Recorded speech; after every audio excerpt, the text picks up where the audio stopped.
ሰፕሬስ ስታደርጉ ወጪውን ብዙ ነው።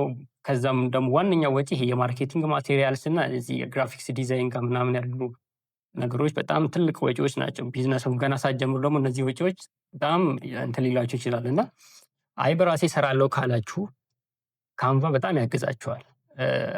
ምናልባት አሁን ሌሎች ፕሮዳክቶች አሁን ላይ ያሉት ግራፊክ ዲዛይን ፕላትፎርሞች ታይም ኮንሱሚንግ ሊሆኑ ይችላሉ ካላችሁ ጊዜ አንፃር፣ ፕላስ ደግሞ ትንሽ ኮምፕሌክሲቲ ሊኖራቸው ይችላል ቱሉን በደንብ እስክትለማመዱ ምናምን።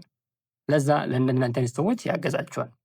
ሌላው ደግሞ ሶሻል ሚዲያ ማናጀርስ እና ማርኬቲንግ ፕሮፌሽናልስ ካላችሁ ሶሻል ሚዲያ ማናጀሮች የተለያዩ ቢዝነሶችን አካውንት ማኔጅ የምታደርጉ ከሆነ እነዛ አካውንቶቻችሁ ደግሞ ከተጨማሪ ስራ እንደገና ግራፊክስ ዲዛይንም እንትን መስራት ሊኖርባችሁ ይችላል እና ከዛ ጋር ታይማችሁን ሴቭ ባደረገ መልኩ መጠቀም ከፈለጋችሁ እናንተንም ካንቫ ያግዛችኋል ማለት ነው። የመጨረሻውን አራተኛው የምነግራችሁ ይህን ኮርስ ከመጀመራችሁ በፊት የሚያስፈልጋችሁን 2 ነገሮች ያስፈልጋሉ። አንደኛው ከምትጠቀሙት ዲቫይስ አንጻር ነው። ሁለተኛው ደግሞ ቴክኒካል ሪኳየርመንት ማለት ከባክግራውንዳችሁ አንጻር ማለት ነው።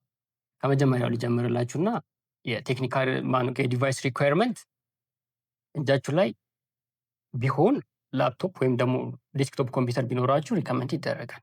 ነገር ግን ሞባይልም ቢሆን ትችላላችሁ መጠቀም።